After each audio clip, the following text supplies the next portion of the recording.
Donc bonjour à tous. Donc en fait, je suis Philippe Martins. Donc, comme on disait tout à l'heure, en fait, je suis en introduction du programme.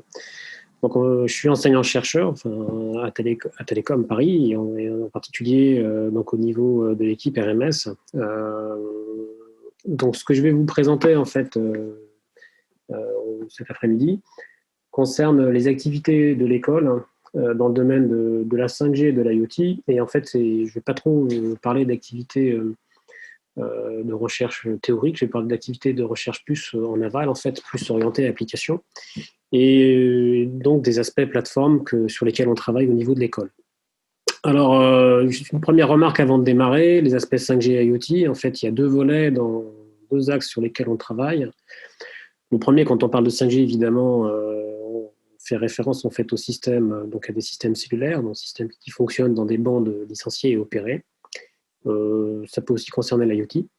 Mais on a aussi un deuxième axe de recherche qui concerne tout ce qui a trait aux applications IoT dans les bandes ISM. Et là, les technologies sur lesquelles on travaille sont des technologies plus I3E, donc comme le 102.15.4, comme le Wi-Fi, qui sont des technologies peuvent fonctionner en bande libre. Donc, euh, qu'est-ce qui a motivé en fait l'école pour investir en fait de l'énergie et des moyens dans des activités en fait qui sont plus liées à des plateformes. Alors c'est parti du cellulaire, c'est-à-dire que c'est pas quelque chose qu'on a fait forcément tout le temps, en tout cas dans le domaine des réseaux, tout simplement parce que en fait, avant les premiers réseaux de quatrième génération, on avait une vision qui était essentiellement une vision spécialisée, en fait, qui était orientée matériel, et donc pour un académique, c'est extrêmement difficile de pouvoir déployer en fait un réseau complet. Euh, et développer un réseau complet pour pouvoir en fait tester ou améliorer certaines parties de ce réseau. Donc, ce qui fait qu'en 2G ou en 3G, très souvent, ce qu'on faisait, c'était surtout des activités soit au niveau d'un élément particulier, mais on n'avait pas la vue d'ensemble. Donc ça, c'est quelque chose qui a changé depuis quelques années, essentiellement, grâce à deux évolutions majeures. La première, c'est l'introduction de la virtualisation dans les réseaux, et la seconde, c'est la radio logicielle dont je vais parler tout de suite après. Donc en fait, on est passé d'une vision matérielle à une vision logicielle. Et c'est justement ça en fait qui nous a apporté la flexibilité nécessaire pour permettre de développer une plateforme qui permette de tester des fonctions assez vastes. Et donc c'est ce que je vais commencer à décrire tout de suite.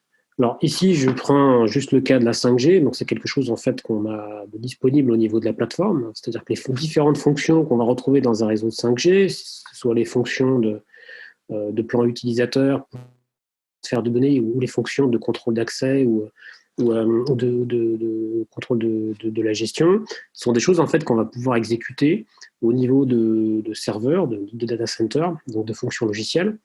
Et la partie radio qui est ici, en fait, c'est quelque chose qu'on va pouvoir en revanche exécuter au niveau aussi d'ordinateurs, mais ces ordinateurs, eux, sont raccordés à des antennes programmables, ce qu'on appelle des dispositifs de radio logiciels. Donc, quand on regarde en fait l'architecture qu'on a actuellement déployée au niveau de l'école pour pouvoir faire nos expérimentations, on va dire que l'architecture, c'est une architecture à 3 étages. C'est-à-dire un premier étage, en fait, dans lequel on va avoir des unités, des têtes radio, en fait, qui essentiellement font des fonctions des fonctions RF, transposition en fréquence, conversion analogique numérique, d'accord. Et amplification, on va dire ici, on est plutôt vraiment dans le domaine de l'ARF.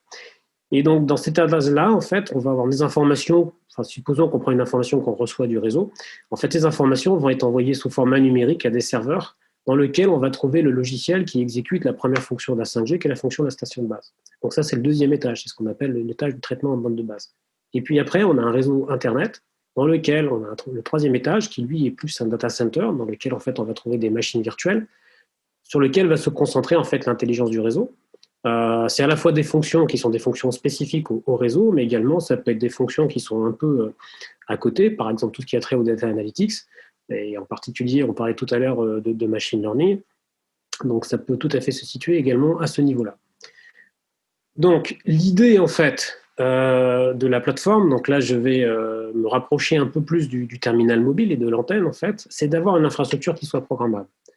Ça, c'est pour permettre à des chercheurs, ou potentiellement à des entreprises, qui ne travaillent pas sur l'ensemble du système, mais qui travaillent que sur une partie, de venir essayer en fait d'intégrer leur partie, de tester leur partie et d'évaluer les performances de cette partie spécifique au sein d'un système global. Donc typiquement ici, si je me place au niveau de la station de base, donc il est tout à fait envisageable en fait de retrouver dans une station de base, de s'arrêter à une partie du système, donc la partie radio, ou de venir ajouter des parties qui sont plus cœur de réseau. Et donc ça en fonction des besoins d'expérimentation qu'on souhaite tester. On a la même chose côté terminal, et ça c'est aussi c'est un problème un peu différent, c'est-à-dire que ça c'est plus lié à l'IoT, c'est-à-dire que le gros souci dans l'IoT, c'est que quand on veut opérer des tests, alors soit on peut utiliser des capteurs, des dispositifs qui existent déjà, qui sont vendus en tant que tels, mais là à ce moment-là, et là c'est plus un besoin de recherche académique, si on a besoin d'améliorer des fonctions dans ces capteurs, des piles de protocoles, des mécanismes de communication, on va être un peu coincé. Donc, ce qu'on fait, en fait, c'est qu'on réutilise l'approche de la radio logicielle, mais que, en fait, la logique de traitement spécifique à un système IoT, on va la coder dans un système un peu contraint, comme un Raspberry Pi ou quelque chose d'un peu plus costaud, comme une machine, un NUC d'Intel, on va dire en environnement embarqué.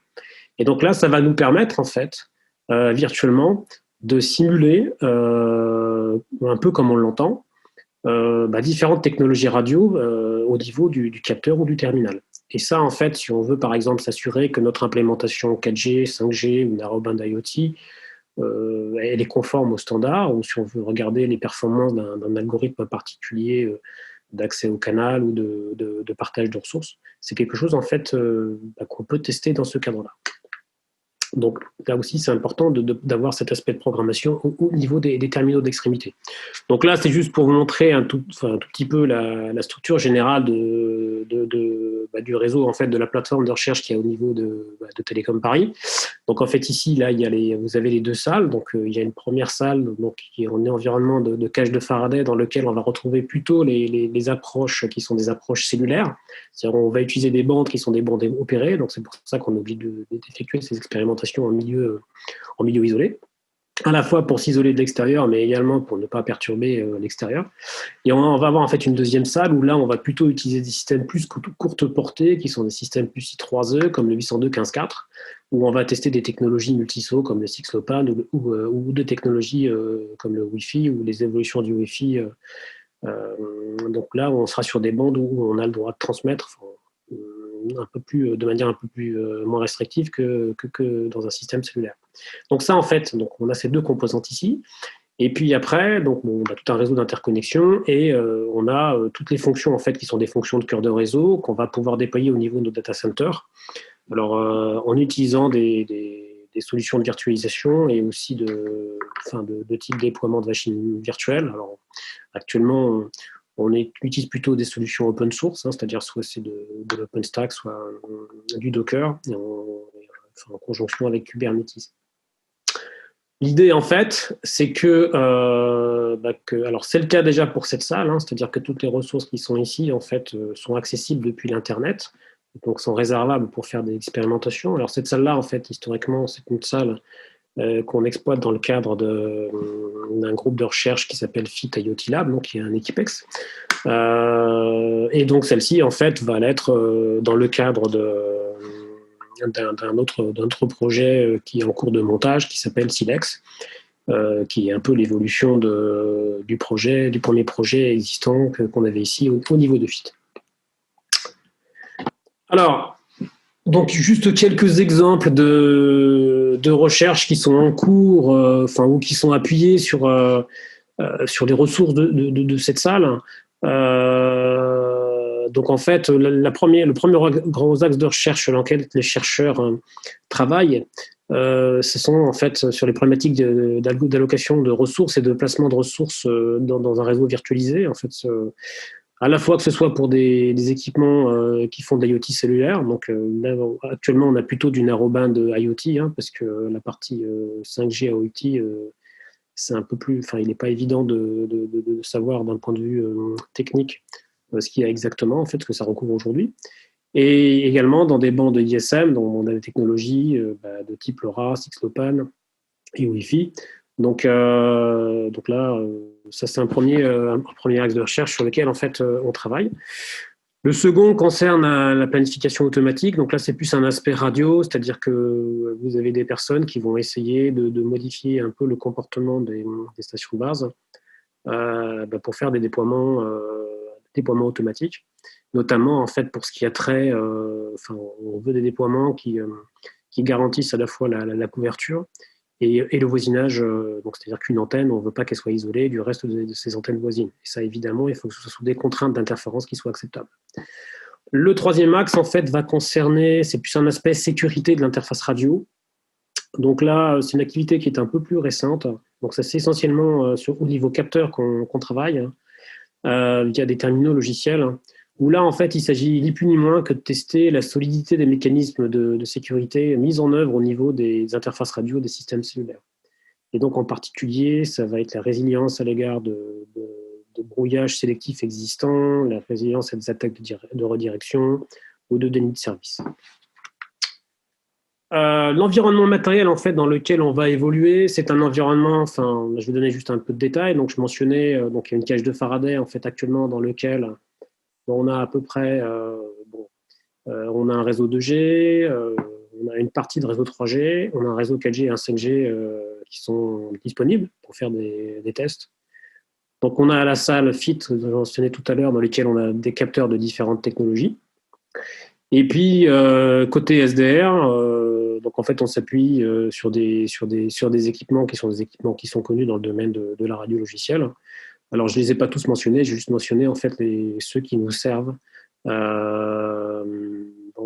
ceux qui nous servent en fait au niveau des stations de base.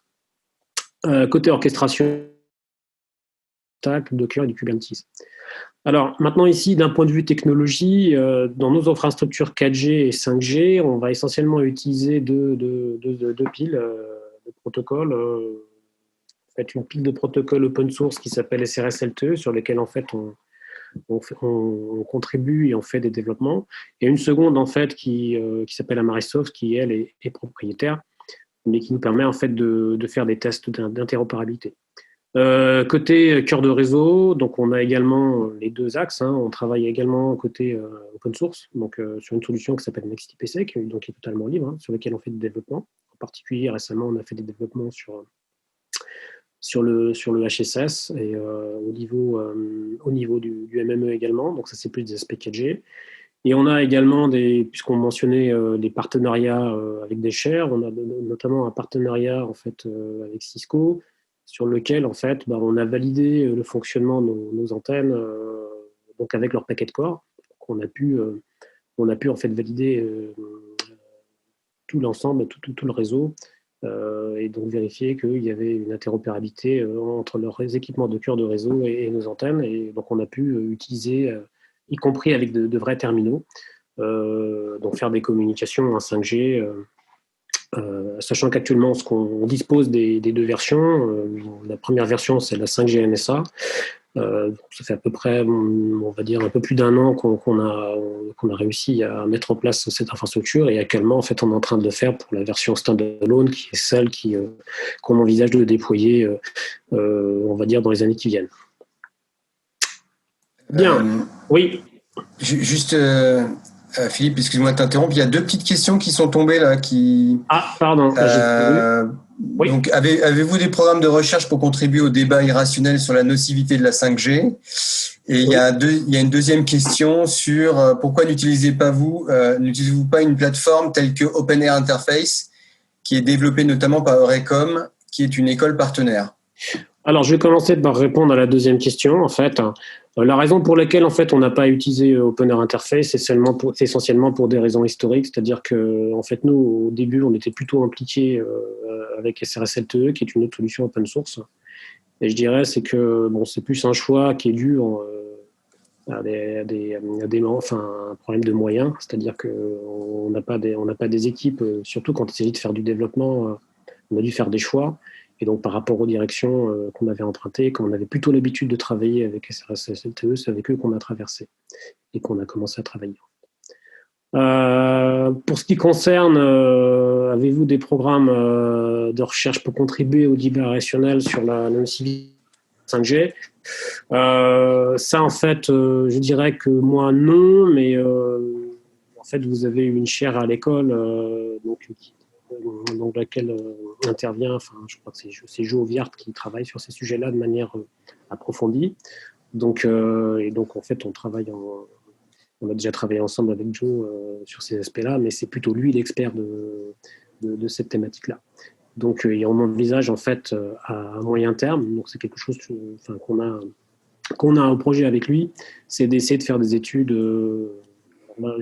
C'est vraiment pas mon domaine, donc comme il n'est pas là, je ne veux pas parler en son nom, mais c'est de faire des études d'analyse de niveau de champ avec des capteurs qu'on déploierait un peu partout. Mais là, ce serait plutôt au niveau de l'extérieur, en outdoor. Parce que faire des mesures dans une cage, c'est pas forcément ce qui est le plus pertinent à faire. Alors, je vois qu'il y a une autre question. Sont en évolution constante. Comment vos travaux servent-ils ou peuvent-ils servir à les alimenter? Donc là, je pense que la question, c'est relativement au standard. J'aurais tendance à dire que là où, par rapport à ce qui est, si je prends des activités de développement, puisque je donnais des exemples de politique d'allocation de ressources, c'est pas vraiment des sujets en fait qui sont traités au niveau de 3GPP en termes de standards. Je dirais que nos contributions dans le domaine sont plus académiques en fait. Par contre, ça peut permettre de donner une idée des tendances et des directions qu'on peut prendre ou ne pas prendre quand on développe tel ou tel algorithme. Par exemple, quand on parle du problème d'orchestration, on parle aussi du problème de network slicing, parce que le problème de network slicing actuellement en 5G, un des gros problèmes, c'est au niveau du RAN. Donc, c'est absolument pas évident de quantifier l'impact de l'usage de cette technologie-là en termes d'ordonnancement, par exemple, au niveau d'une station de base. Alors, je vois que j'ai une question. Au-delà de la nocivité, travaillez-vous sur les aspects de développement durable, transition écologique et bilan carbone? Alors, moi, personnellement, non. Mais je pense que, en fait, au niveau de l'équipe, donc il y a des personnes qui travaillent plus. Alors, c'est pas forcément en lien direct avec ce que vous venez de poser comme question, mais c'est quand même indirectement lié, puisque on travaille beaucoup sur les algorithmes de consommation. On essaie de réduire le plus possible l'empreinte énergétique, de consommation énergétique au niveau des infrastructures. Donc ça veut dire qu'on travaille au niveau d'algorithmie. Chaque fonction algorithmique au niveau d'une station base, d'un contrôleur de station base ou au niveau du data center. Donc il y a pas mal de travaux sur comment en fait réduire la consommation énergétique inhérente à ces activités. Donc indirectement, on travaille sur le sujet. Mais je ne pense pas que ça aille jusqu'à l'évaluation précise du bilan carbone, de l'impact, de la quantification de l'impact sur le bilan carbone. Je ne sais pas s'il y a d'autres questions. Non, par contre, ouais. Bon, il te reste 1-2 minutes. Oui, mais je vais faire vite. Ok, merci. Donc là, ça va assez vite parce que bon, là, c'était juste pour montrer des photos de l'environnement. Donc là, c'est la cage de Faraday, donc ça va passer vite. Donc c'est plus l'aspect à l'intérieur. Donc là, ce que vous voyez là, en fait, ce sont des différentes stations de base. Alors, on la voit pas bien, c'est caché par la table, mais c'est différentes stations de base. Donc actuellement, dans la cage, on a à peu près une dizaine de cellules, toutes technologies confondues, 4G, 5G, pour faire nos tests. Donc voilà, là vous avez une autre vue, vous voyez mieux en fait. Donc comme vous voyez, c'est un laboratoire assez classique. On n'utilise pas des équipements exceptionnels pour réaliser ces expérimentations et ça fonctionne tout à fait avec des modules du commerce. Donc là, je finirai là-dessus. J'irai peut-être un peu plus vite. Donc c'est sur la salle de capteurs qui est dédiée aux expérimentations dans les bandes libres, dans les bandes ISM. Donc là, c'est les salles que vous avez. Donc l'idée en fait ici, c'est qu'on a des capteurs qui sont programmables. sur lesquels on peut venir charger des images un peu. La seule limite, c'est la créativité des expérimentateurs. Donc, on supporte différents systèmes embarqués, Contiki, Riot. On peut utiliser différentes piles de communication. Donc là, je donne 802.15.4 parce que historiquement, c'est la première sur laquelle on a travaillé. Donc, on peut venir piloter des objets connectés. Et actuellement, on a, ça c'est des informations, je vais passer assez vite sur la configuration matérielle. Donc, mais actuellement, en fait, je finirai là-dessus. Donc, on sommes en train de déployer en fait une passerelle LoRa pour permettre de faire des tests d'utilisation de LoRa et depuis des nœuds de la plateforme Fit IoT Lab que j'ai présenté tout à l'heure.